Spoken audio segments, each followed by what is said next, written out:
Radyo Pilipinas News Update. Time to celebrate kulturang Pinoy. Tradisyon, musika, sining, literatura at iba pa. Anything and everything fun and Filipino. Ito ang Pinoy Kultura. Uso pa ba ang harana? Tanong ng isang OPM song. Alalahanin nga natin itong napakagandang Filipino tradition of courtship through song. Kay lungkot nitong hating gabi. It's difficult to know exactly kung kailan nag-umpisa ang harana sa Pilipinas, but it was quite popular across Philippine provinces in the 1930s. For the benefit of the younger generation, harana is an old Philippine tradition of courtship where a man serenades a woman. Kaya ngayon ako'y lubhang naninimdim. Inihahayag ang nilalaman ng puso in a sweet rhythmic song with impassioned lyrics. Standing underneath her window at night, alone with his guitar, kung minsan may kasamang kabarkada na tutulong sa pagkanta o paggitara, susuyuin ang dalaga na dumungaw sa bintana and listen to his love song. Nagsusumamo ang puso ko para luman. How would you feel about serenading someone? O di kaya mas gusto mong ikaw ang hinaharana? Yan ang Pinoy Kultura because our culture is cool. Time to celebrate kulturang Pinoy. Tradisyon, musika, sining, literatura at iba pa. Anything and everything fun and Filipino. Ito ang Pinoy Kultura. Kung pagandahan lang ng arkitektura, ang Pilipinas ay hindi magpapahuli sa ibang bansa. Patunay dito ang San Carlos Seminary, Rizal Theater, Capitol Theater, Manila Jockey Club, ang University of the Philippines Library and Administration Building at ang Rizal Shrine. Ito ang mga likha ni Juan Felipe de Jesus Nakpil, ang tinaguriang Dean of Filipino Architects. Si Juan Nakpil ay nag-aral at nabigyan ng bachelor's degree in mechanical engineering sa Estados Unidos. Siya at ilan pang iba ang nagtaguyod ng Philippine College of Design in 1941, which unfortunately did not survive the Second World War. In 1973, Juan Felipe de Jesus Nakpil was named National Artist for Architecture. When he died in 1986, he was given a state funeral and was buried at the libingan ng mga bayani. Yan ang Pinoy Kultura because our culture is cool. To know more about their life, work, and contributions, visit the National Commission for Culture and the Arts at ncca.gov.ph. Serving the Republic of the Philippines for more than 75 years. Ito po ang Presidential Broadcast Service. Pakinggan, panoorin, agaran in real time, o balikan sa pag-scroll up and down. Mga balitang dapat malaman, impormasyong tunay at napakikinabangan. Saan ka man, sa buong kapuluan, babangon sa bagong sigla. Kababayan, kasama ang social media. Powered broadcaster ng bagong mamamayan. Tapat sa pag-uulat. Ito po ang Presidential Broadcast Service sa Metro Cebu. Radyo Pilipinas, 576 AM. Oras sa DYMR Radyo Pilipinas sa Cebu, alas 3 sa kahaponon. Welcome diri sa atong programang Hisgutanan sa Kahanginan, Kauban. Higala Jessa, Agua, Ylanan. Maayong hapon o kumusta ang adlaw nga Lunes ninyo mga kaiksunan. Una karon na labing unang tanaw ko sa kalendaryo, labing una nga Lunes, Disyembre 4 tuig 2023, first Monday of the month. Alang sa tong mga kaigsuon ng Katoliko, anaa na gyud ta sa Adbiento or kining formal o opisyal nga Christmas season. Gani kagahapong adlaw sugan na ang unang Advent candle. Di kayo na siya ang tradisyon dinhi sa atong mga panimay apan anaa sa simbahan kun kamo makasimba anaa na nay kanang mga kandila dihang upat ka buok ang maoy pagasugaan kay upat man na siya ka advent candle. Dunay mga kultura sa Europe mga kaigsuonan nga bisan dili sila religious o dili sila Christian, anaa nila ni tatak ang kining advent candle nga kultura o practice. Kay doon natay kauban sa pagpamalita ni adto nga naa na karon na nimuyo sa Europe, murag di ka nakalimot na ko sa nasod sa somewhere in Scandinavian sa Europe, ang ilang practice sa ilang panimay, mag-advent candle sila kung paingon na sa Pasko, pero dili sila ang kultura nila dito dili as intense nga sa diri sa atoa sa Katoliko nga magsimbang gabi ug mag-ingon ni ana dinhi sa atoa sa atong nasod and other Catholic countries. Apan ana nga kultura ang kanang advent candle kanang makita nato sa simbahan nga dunay kuan gani nay murag wreath kanang dunay mga buwak, dunay dahon, dunay puinsetsia pa naibutang sa uban, and then dunay upat ka kandila. Naana siya nga religious na siya nga practice dinhi sa ato sa somewhere in Europe, Scandinavia na area. Cultural siya nga aspect ang advent candle makigsuonan. So advent na ta na time, no? Nag-andam na bata sa atong mga regalo sa atong mga inaanak o nag-andam na tagpanago bitaw. Hinaot pod no nga alang sa atong mga kaigsuonan ng mga ginikanan nga di kay ta magpalabi og ka-agresibo sa pagpaningil sa mga kay mura naman og utangan naman noon ingnon manon kag utangan ka sa imong kinugos ha anak ko yawan ang gitaan ni kay mura naman tag ni loan ani kay nanamtay kinanglang bayran. Bitaw kinahanglan kinasing-kasing ang paghatag sa pinaskuhan mga kaigsuonan. Og ang atong mga kining exchanging gifts sa trabahoan, sa eskwelahan, hinaot dili ta mo demand og dili ta mo expect og perting kagarbo or mahalon nga mga gamit kay nasayod kitang tanan anaa karon sa krisis mga kaigsuonan. So importante nga kinasing-kasing og kining seryoso ang atong paghatag sa maong mga sa maong pinaskuhan mga kaigsuonan. Maayong hapon sa tanan nga naminaw sa atong sa ilang mga radyo pinaagi sa 576 kilohertz sa AM band ug sa ato usab nga mga kahigalaan nga naa sa atong Facebook page og sa atong YouTube channel Radyo Pilipinas sa Cebu. Maayong hapon kaninyong tanan nanukad gikan dinhi sa Cebu. Maayong hapon, maayong buntag, maayong gabi, labi na sa online na to. Oy, si Kuya Rico Pisaw nagtanaw sa atong live stream karon. Maayong hapon kuya. Og amping sa biyahe kon nagbiyahe man gani karong mga orasa mga kaigsuonan. Maayong hapon usab sa tanan nga nag-celebrate sa lang adlaw na tawhan karong adlaw. December 4, birthday celebrators sa mga nag-celebrate sa ilang kapistahan, anniversary, o kining mga importanteng okasyon dinhi sa inyong trabahoan or sa inyong personal nga kinabuhi. Maayong pagsaulog niyo din haog. Kayong salamat nga inyong giapil ang DYMR Radyo Pilipinas sa Cebu sa inyong kahaponon mga kaigsuonan. Atong pagtimbaya sa atong mga estudyante nga nag-andam para sa ilang mga eksaminasyon kay doon naman tay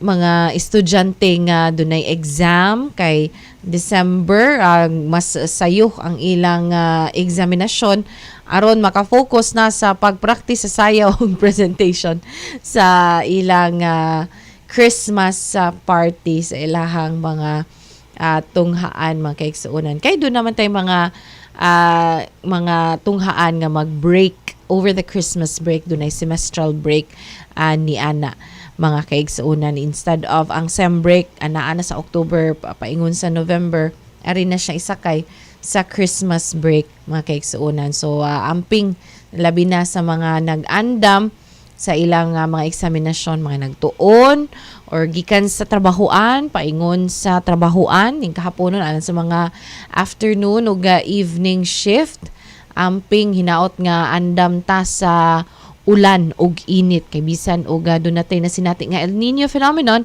doon na gid gihapon siya yung mga tsansa sa pag uwan-uwan, mga kaigsuunan. Tungod niya na atong tan-awon ang DOST Pag-asa Visayas kung unsay atong matanaw nga lakat sa panahon ingon man ang mga thunderstorm advisory. Bag-o lang yun ning gi-publikar sa DOST Pag-asa Visayas, doon na daytay potential nga bagyo nga musud og low to moderate likelihood of TC dinhi na sa ikaduha nga semana sa Disyembre. So karong semana para buyag, week 1, December 4 to 10, no TC-like or no tropical cyclone-like vortex is present near within the atong area of responsibility or sa atong paingon. Likely nga mo paingon sa PAR, mga kaigsuunan. Apan, dunay pag uwan-uwan gihapon nga masinati, mga kaigsuunan. Apan, ang posibilidad nga musud ang usa ka bagyo ani-ana sa may second week of December. So, iplano na to itong mga lakaw. Labi na kun outdoor ang mga activity. Kay mato dinhi sa datos sa Philippine Atmospheric, Geophysical and Astronomical Services Administration kung pag-asa ang atong week 2, December 11 to 17 ang dunay. Mato dinhi sa advisory niini nga models show that TCLV still with a low to moderate likelihood to TC genesis will likely traverse the Mindanao Visayas area before exiting the PAR. So, doon na tayo posible nga LPA and then posible ni siya dunay tsansa nga mahimong bagyo. Na siya nag-ingon og magbagyo gyud panbase na sa models, computation og sa satellite feed sa DOST Pag-asa second week of December dunay mga pag-uwan-uwan. Not necessarily mahimo siyang bagyo, apan dunay posibilidad nga mahimo siyang bagyo, mga kaigsuunan. Nonetheless, regardless mahimong bagyo or di, mauwanon ang atong second week of December matod sa DOST Pag-asa, mga kaigsuunan. Arita sa atong weather forecast within the day or for the day kaning atong mga thunderstorm advisory,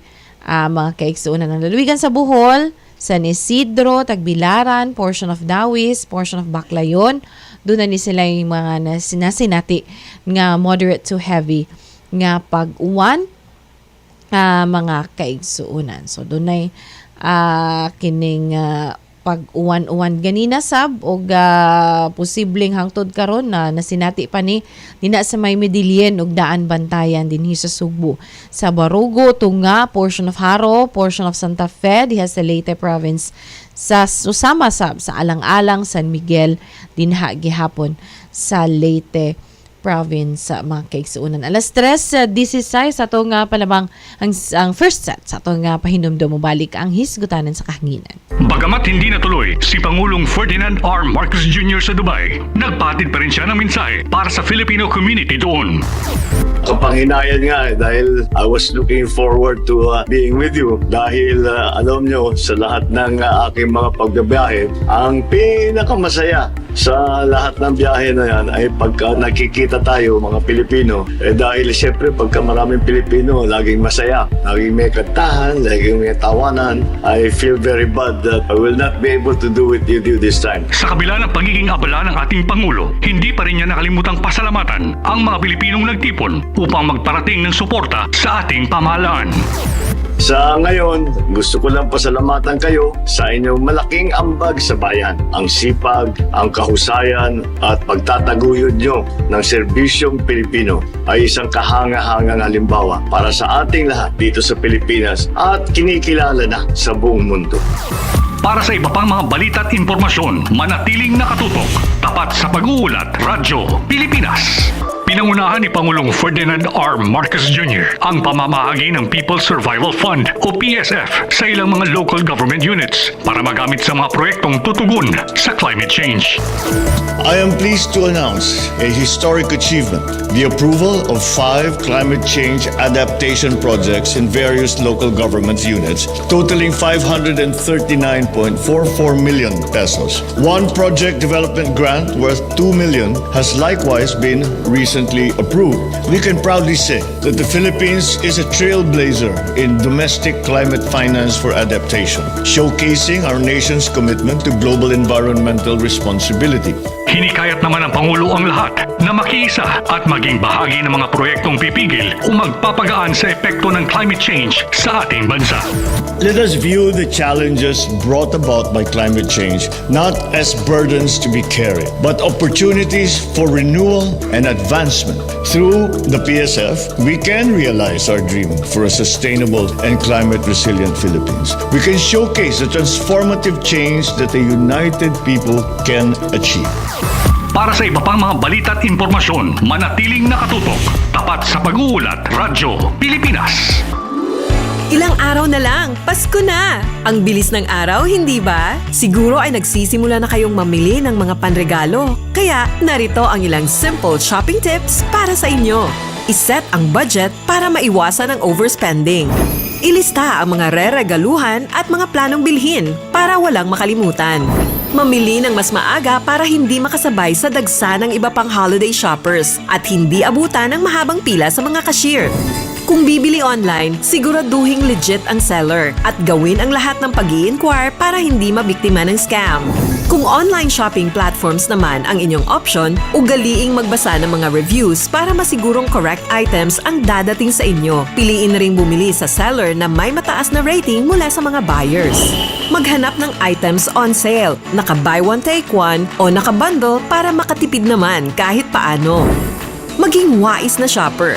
At tandaan, it's the thought that counts. Your presence is still the best present this holiday season. Isang mensahe mula sa Presidential Broadcast Service at Radyo Pilipinas. For 53 years, the people suffered from heartless communist terrorists who killed thousands and are killing thousands more. They destroyed families, our youth, and their dreams. There should be accountability for human rights abuses and IHL violations. Our people have had enough of this senseless violence. Thousands have already surrendered for genuine peace and development. Together, victory will be ours. More women were raped, physically abused, sexually exploited, and trafficked in the year 2019 in the Philippines. More women still choose to stay and suffer in silence. Remember, you are not alone. There are hotlines you could call. Stop the abuse and violence against women. A reminder from DYMR Radio Pilipinas, Cebu. Hisgutan sa Kahanginan. Kauban si Jessa, Agua, Ylanan sa Radyo Pilipinas, Cebu. Alas 3:21 sa kahaponon, balik na din sa atong programang Hisgutanan sa Kahanginan. Kauban sa inyong higala Jessa, Agua, Ylanan. Kaganina nga buntag, doon natay gitambungan nga kalihukan sa Philippine Statistics Authority. Kaganina buntag gipublikar ang resulta sa 2022 Agriculture and Fisheries Performance dinhi sa Central Visayas. So ato nang ginasayran dito nga dunay pag-us-us ang performance sa natad sa crops. Kining crop production ni ubos kini by 16.9%. Ingon man ang kuha sa atong mga mangingisda kun ang fisheries production ni us-us kini by 38.1%.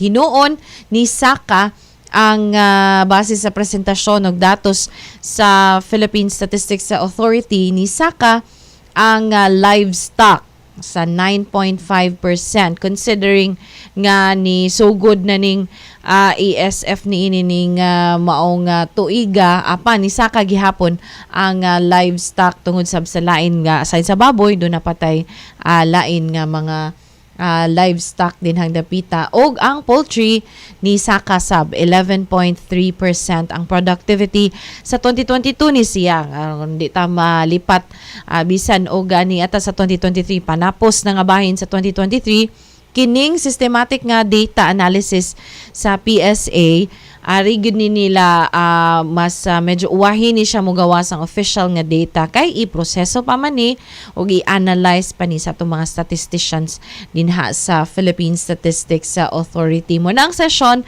kaganina nga buntag ang Department of Agriculture Region 7 ug ang National Economic and Development Authority NEDA Region 7 nagkahiusa ni sila lakip ang PSA si Regional Director Ariel Florendo ni Tando ug ni agree ngadto na ni sanong kini siya sa analysis ug sa justification ug explanation sa NEDA ug sa Department of Agriculture nga ang epekto ni bagyong Odette maoy hinungdan nga ang atong crops ug ang atong fisheries ni us-us kay kun inyong mahinumduman dinhi sa Central Visayas ni siya nga data by the way murag wa nako to na establish 2022 performance of agriculture and fisheries in Central Visayas. So inyong mahinumduman December 2021 kadtong giigo ta ni bagyong Odette. So, wa ni siya makaapektar sa overall productivity sa agriculture and fisheries sa 2021 kay panapos naman nga bahin sa December gani murag December 16 kung ako masayop ang bagyong Odette. Hinungdan nga ang iyang lasting effect gani doon na ni siya mga permanent na mga damage ug mga epekto didto ni siya ni hapak sa 2022 nga crops and fisheries. So, di ba, doon naman tayo mga gani ang mual-bual ni angkon manggani to sila nga na apektuhan gyud sa Odette ang ilang mga corals ang kadtong nakabisita ko sa mual-bual a few months after kining Odette matod sa guide dito pag snorkel kinim ta kabaw mo lang Sir Del snorkel ra takot di ta maka free dive dito though available ang free diving o deep sea diving dito sa Mualboal snorkel ra kita kutob matod dito sa atong guide nga pipila gyud ka buwan wa gyud magpakita pa ang kadtong kabuhi sa sardine run kana makita nato dito nga porting daghana niabot pagid siya og pila ka buwan gikan sa pag-igo sa bagyong Odette. So most likely ni reflect sad ni siya sa decline sa fisheries output nato dinhi sa Central Visayas ug even ang green sea turtle dito nga sikat kayo na dinha sa may Mualboal pila ka buwan pa ni labay ay pa ni siya ni balik og pagpatimaw kay murag ni migrate dito sila niadto sila sa mas lawom nga dapit sa mga corals dinha og kantil dinha sa may kining Mualboal area dinha sa may ganghaan sa Tanyon sa southern Cebu nga side. So mo ni ang explanation sa Department of Agriculture ug sa NEDA nga do nagipag-us-us sa crops kining atong mga pananom, palay, corn o uban pa naapektuhan gid siya kay kining pagpananom nimo dili man na siya mo aniho nimo dayon. So ang mga kadto mga gitanom prior to Odette nga i-harvest na unta ni siya sa earlier to mid part of kining 2022 wa gid ni siya mahimpos, wa gid ni siya maani kay tungod gikuso-kuso man sa bagyo nga Odette. So mo ni nga ang gitan-aw nga common denominator sa pag-decline sa fisheries output ug sa kining crops nga output. May gani na lang kay ang livestock ug ang poultry bisan og nabalita man gyud to nga do na to epekto sa poultry ang bagyong Odette wa ra ni siya makaapektar sa productivity rate sa poultry industry dinhi sa Central Visayas. 11.3% ang productivity ni-increase kini siya og 11.3%. So mas taas pa gyud unta kun wa pa to naigo sa bagyong Odette ang atong mga poultry nga area. Maybe because ang atong kasagaran sa atong mga poultry naa sa northern portion of Cebu.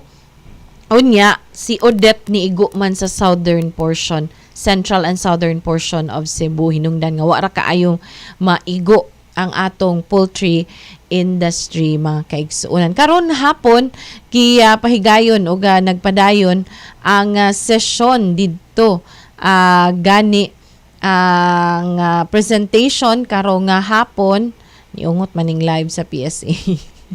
Ato tingali ning internet connection. Ang presentation karong hapon mao na ang datos sa business nga census dinhi sa Central Visayas. So mosab na ang gipresentar na karon sa kining ni mismo ni PSA Regional Director Ariel Florendo nga naa dito sa usa sa mga hotel dinhi sa Central or sa dinhi sa Sugbo.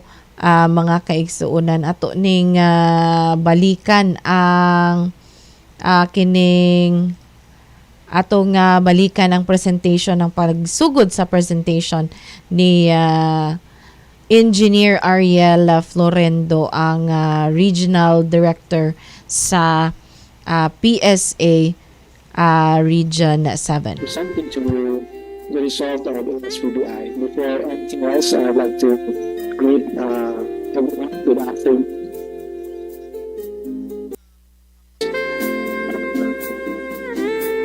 I see Regional Director Joseph Salas of PhilFINA. Apa ba siya? It's the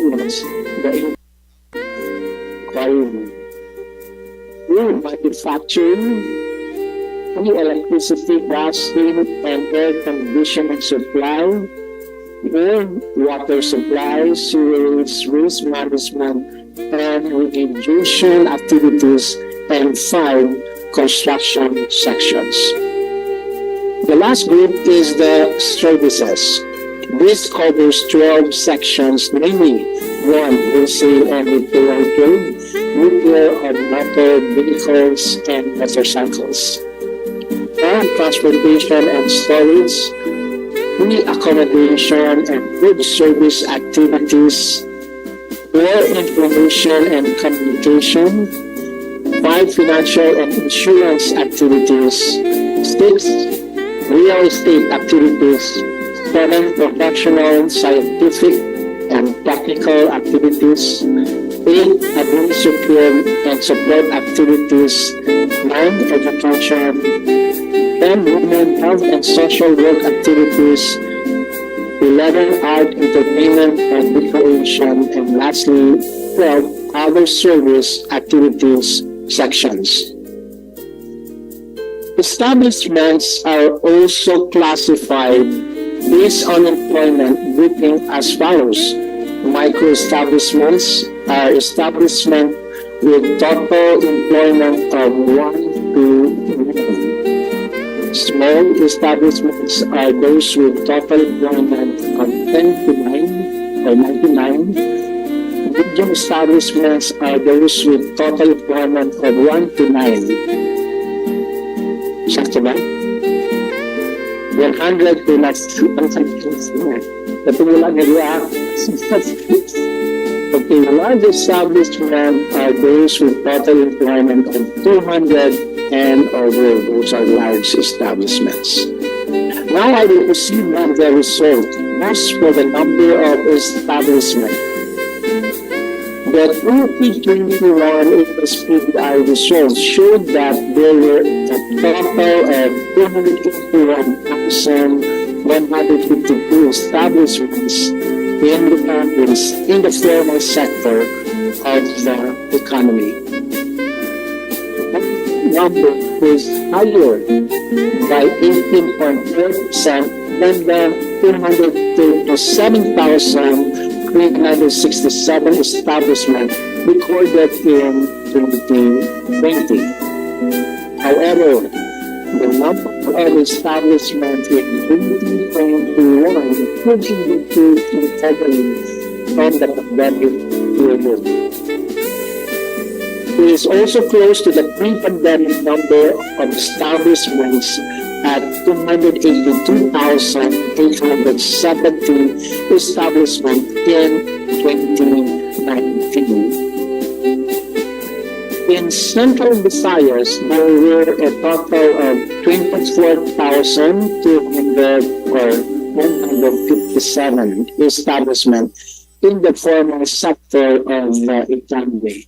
This number is higher by 21.6% than the 20,516 establishments recorded in 2020.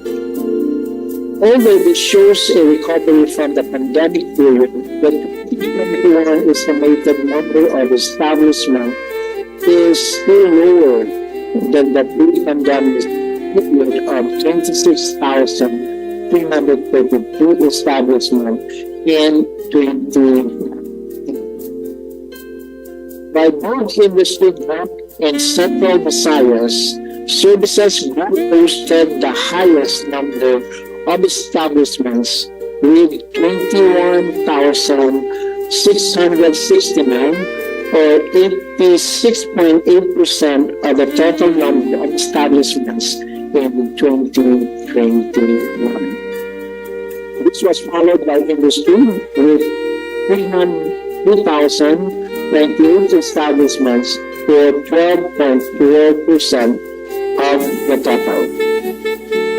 Agriculture, on the other hand, recorded the least number of establishments of 190 or 0.8% of the total in the region.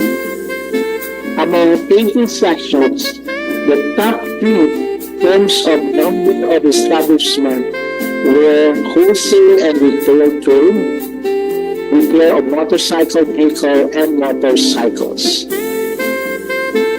9,955 establishments or 39.9% of the total number of establishments in Central Visayas in 2021.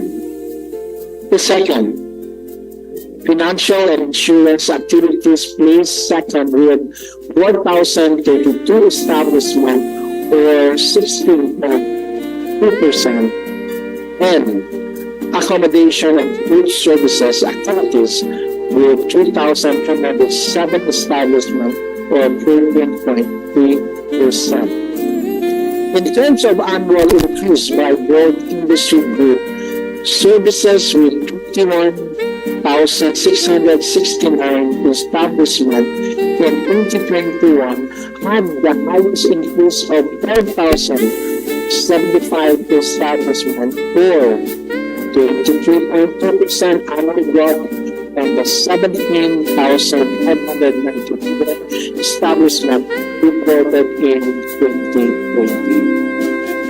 Industry recorded a total of 2,098 establishments in 2021 and 2,736 establishments in 2020, translating to a cost of 362 establishments or annual growth of 13.2%. Agriculture also increased to 190 establishments, which is higher by 3 establishments or 1.6% compared with the 187 establishments in 2020. The top 3 sections with the highest increase in terms of number of establishments in the region in 2021 are the following: wholesale and retail trade, repair of motorcycle vehicles and motorcycles with 9,955 establishments, contributing an increase of 2,971 establishments, or an annual growth of 42.5% and the 6,984 establishments in 2020. This was followed by accommodation and food service activities section with 3,307 establishments, higher by 687 establishments, or by 26.2% from the 2,620 establishment in 2020. Financial insurance activities ranked in with 4,032 establishments, projecting an increase of 343, or annual growth of 9.2% from the 2,689 establishments reported in 2015. By employment driven, micro-establishments accounted for the highest share, comprising 17,891 establishments with about 71.7% of the total in the region. Small establishments had the second highest share of 6,315 establishments, or 25.3%. Large establishments came next with 430 establishments, or 1.7%, while medium establishments reported the least with 319 establishments, or 1.3%. Across regions, the National Capital Region, or NCR, posted the highest number of establishment at 67,349, or 24% share, to the total number of establishment in 2021. Calabar Zone ranked second with 40,222 establishments, or 13.2%. Central Luzon placed third with 29,965 establishments, or 10.7% of the total.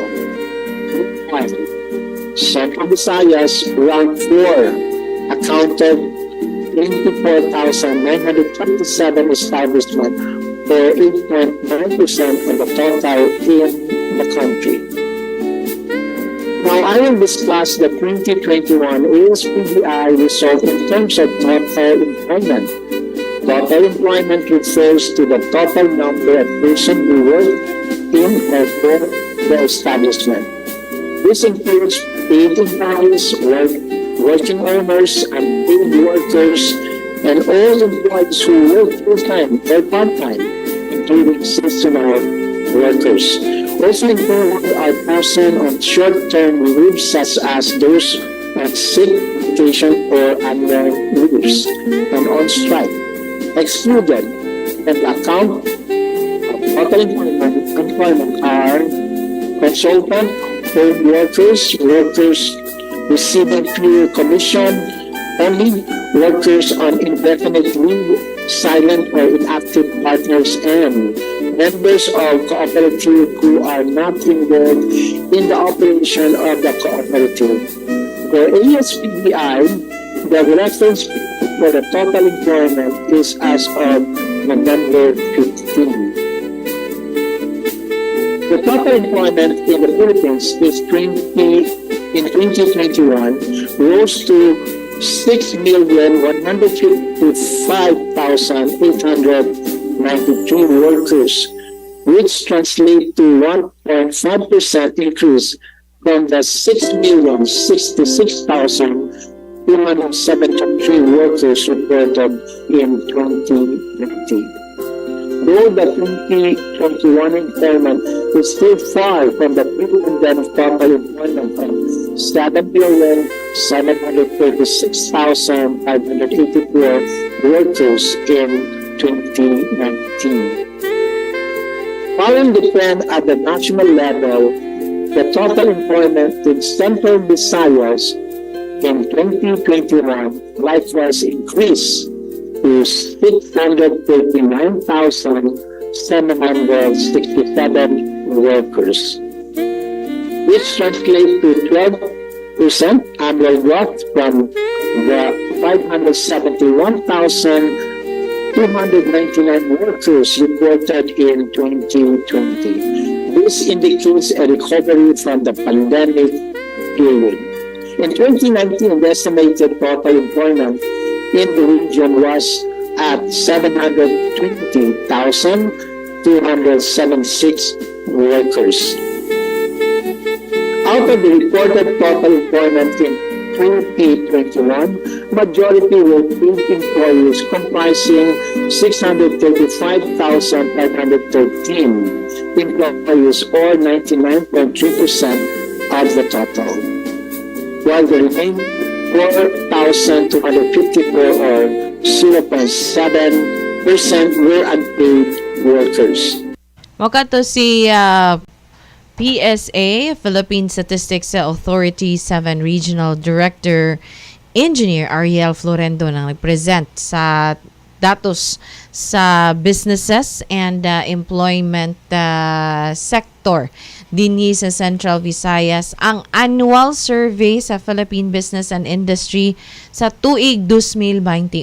So gi-compare ni nila ang pre-pandemic 2019, ang during the onset or peak of the pandemic 2020 o ang ikatulo nga comparative data mao ang gikan sa 2021. So dinhi sa Central Visayas bisan og naghinahinay na nigbangon gikan sa pandemya nga atong datos naghinahinay na og saka apan base sa presentation ni Engineer Florendo short gihapon siya sa pre-pandemic nga data. So naghinay-hinay paghihapon ta og saka pagbalik og pagbangon ilabi na sa business and industry sector man kay suunan kaya understandably aside sa pandemic niigo sab ang kining audit sa 2021 mga kaigsuunan. Alas 3:44 itong paminaw ng ikaduha o ikatulo nga hutong sa atong mga pahinumdum mo balik ang hisgutanan sa kahanginan. Bagamat hindi natuloy si Pangulong Ferdinand R. Marcos Jr. sa Dubai, nagpatid pa rin siya ng mensahe para sa Filipino community doon. Kapanghinayan nga dahil I was looking forward to being with you dahil alam nyo sa lahat ng aking mga pagbabiyahe ang pinakamasaya sa lahat ng biyahe na yan ay pagka nakikita tayo mga Pilipino dahil siyempre pagka maraming Pilipino laging masaya, laging may kantahan, laging may tawanan. I feel very bad that I will not be able to do it with you this time. Sa kabila ng pagiging abala ng ating Pangulo, hindi pa rin niya nakalimutang pasalamatan ang mga Pilipinong nagtipon upang magparating ng suporta sa ating pamahalaan. Sa ngayon, gusto ko lang pasalamatan kayo sa inyong malaking ambag sa bayan. Ang sipag, ang kahusayan at pagtataguyod nyo ng serbisyong Pilipino ay isang kahanga-hangang halimbawa para sa ating lahat dito sa Pilipinas at kinikilala na sa buong mundo. Para sa iba pang mga balita at impormasyon, manatiling nakatutok. Tapat sa pag-uulat, Radyo Pilipinas. Uy, nabiktima ka na ba ng fake news sa panahon ng digital media? Learn how to spot fake news. Check the source. Kung di legit, dapat magduda. Check the purpose. Informative or troll post at clickbait lang. Check the ownership. Mapagkakatiwalaan ba ang pinagkukuhanan nito? Check the time and date. Baka naman outdated na yung news na yan, ha? SPOT. Together, let's spot fake news. Tiyakin ang katotohanan, fake news ay labanan. A friendly message from PCO, DepEd, CHED, DSWD, DILG, PBS at Radyo Pilipinas. Ilang araw na lang, Pasko na! Ang bilis ng araw, hindi ba? Siguro ay nagsisimula na kayong mamili ng mga panregalo. Kaya narito ang ilang simple shopping tips para sa inyo. Iset ang budget para maiwasan ang overspending. Ilista ang mga re-regaluhan at mga planong bilhin para walang makalimutan. Mamili ng mas maaga para hindi makasabay sa dagsa ng iba pang holiday shoppers at hindi abutan ng mahabang pila sa mga cashier. Kung bibili online, siguraduhing legit ang seller at gawin ang lahat ng pag-i-inquire para hindi mabiktima ng scam. Kung online shopping platforms naman ang inyong option, ugaliing magbasa ng mga reviews para masigurong correct items ang dadating sa inyo. Piliin na ring bumili sa seller na may mataas na rating mula sa mga buyers. Maghanap ng items on sale, naka-buy one take one o naka-bundle para makatipid naman kahit paano. Maging wais na shopper. At tandaan, it's the thought that counts. Your presence is still the best present this holiday season. Isang mensahe mula sa Presidential Broadcast Service at Radyo Pilipinas. Pinangunahan ni Pangulong Ferdinand R. Marcos Jr. ang pamamahagi ng People's Survival Fund o PSF sa ilang mga local government units para magamit sa mga proyektong tutugon sa climate change. I am pleased to announce a historic achievement, the approval of 5 climate change adaptation projects in various local government units, totaling 539.44 million pesos. One project development grant worth 2 million has likewise been recently approved. We can proudly say that the Philippines is a trailblazer in domestic climate finance for adaptation, showcasing our nation's commitment to global environmental responsibility. Hinikayat naman ng Pangulo ang lahat na makiisa at maging bahagi ng mga proyektong pipigil o magpapagaan sa epekto ng climate change sa ating bansa. Let us view the challenges brought about by climate change not as burdens to be carried, but opportunities for renewal and advancement. Through the PSF, we can realize our dream for a sustainable and climate-resilient Philippines. We can showcase the transformative change that a united people can achieve. Para sa iba pang mga balita at impormasyon, manatiling nakatutok, tapat sa pag-uulat, Radyo Pilipinas. Uy, nabiktima ka na ba ng fake news sa panahon ng digital media? Learn how to spot fake news. Check the source. Kung di legit, dapat magduda. Check the purpose. Informative or troll post at clickbait lang. Check the ownership. Mapagkakatiwalaan ba ang pinagkukuhanan nito? Check the time and date. Baka naman outdated na yung news na yan, ha? SPOT. Together, let's spot fake news. Tiyakin ang katotohanan, fake news ay labanan. A friendly message from PCO, DepEd, CHED, DSWD, DILG, PBS at Radyo Pilipinas.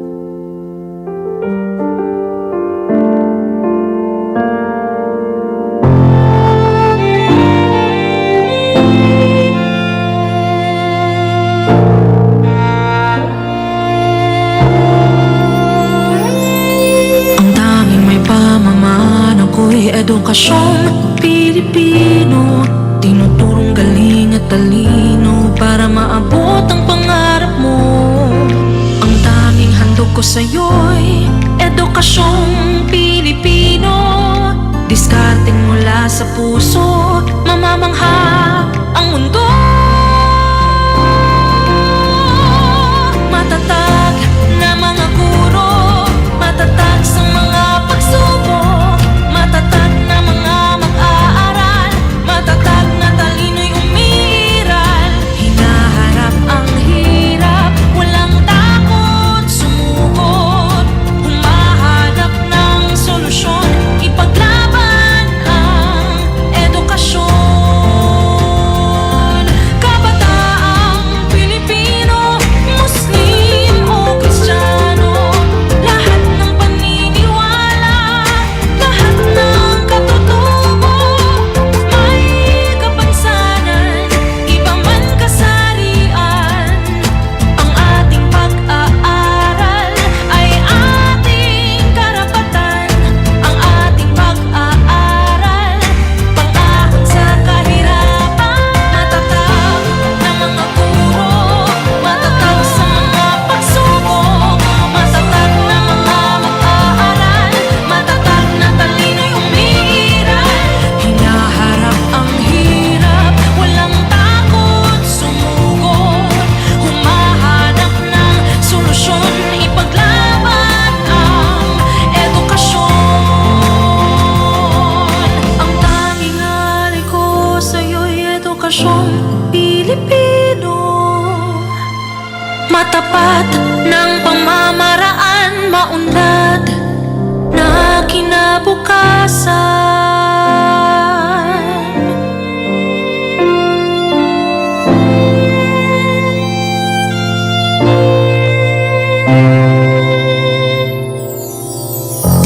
Department of Education. Bansang makabata, batang makabansa. Hisgutan sa Kahanginan. Kauban si Jessa, Agua, Ylanan sa Radyo Pilipinas, Cebu. Alas 3:52, niya nagita sa panapos nga bahin sa atong programang Hisgutanan sa Kahanginan. Kauban siyong higala Jessa, Agua, Ylanan. Ni ay pahibaw, di kibaw kung malipay ba ning mga taga Lapu-Lapu ini. Gipahibaw sa Mactan Electric Company Incorporated kun MECO nga duna ni sila scheduled power interruption karon ning Disyembre 9 karong adlaw nga Sabado mga kaigsuonan alang ni sa annual substation and line maintenance sa MECO alang ni sa substation number 3 ug mobile substation number 1 sa Basak.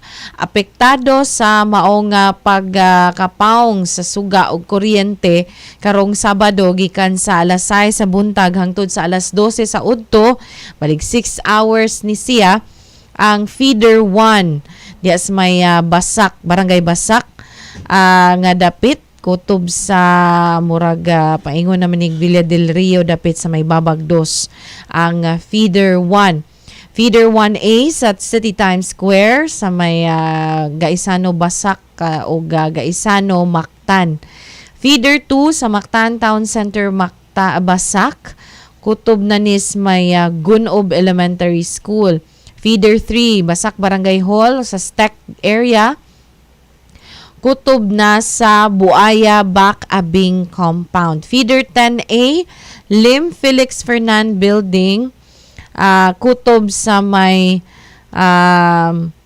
Toyo Flex Cebu area, clip near fire station nga area. December 9 ni siya karong adlaw nga Sabado gikan sa alas 6 sa buntag hangtod sa alas 12 sa udto. So kung doon na mo yung mga kaigsuonan dinha or mga kaila nga anaa sa Lapu-Lapu City, mag-expect nga dunay pag brown out gikan sa alas 6 sa buntag hangtod sa alas 12 sa udto mga kaigsuonan. Ato ditong mga kuan po no, ato po day nga lakbitan ni ang mga aftershock nga nasinati sa atong mga kaigsuonan sa Surigao del Sur. Nabati ba ninyo nga ang aftershock dito mo abot sa magnitude 5 kapin gani pipila nato nga mga kaigsuonan dinhi sa Sugbo ang naka-feel gihapon bisan sa aftershock kay gikan sa 6 point murag gikan man to sa 6.9 dahil no or 6.8 ang unang datos sa katong first gid nga earthquake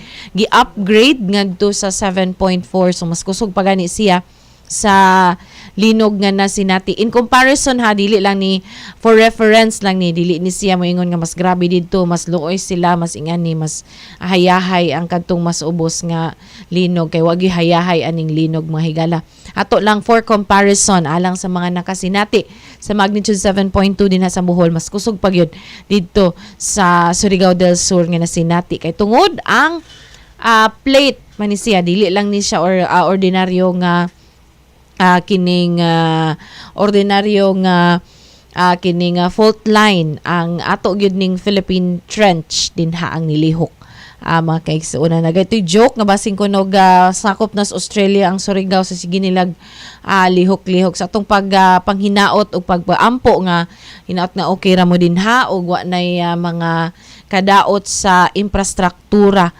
dinhang dapita mga kaigsuonan. Napupusag kita itong panag-uban mo sunod na ang programang operation na lokal. Apan sidi pa ka na, doon natin mga balita nga ihatod karong taod-taod. Dagan salamat, maayong hapon.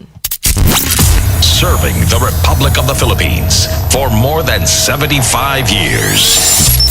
Ito po ang Presidential Broadcast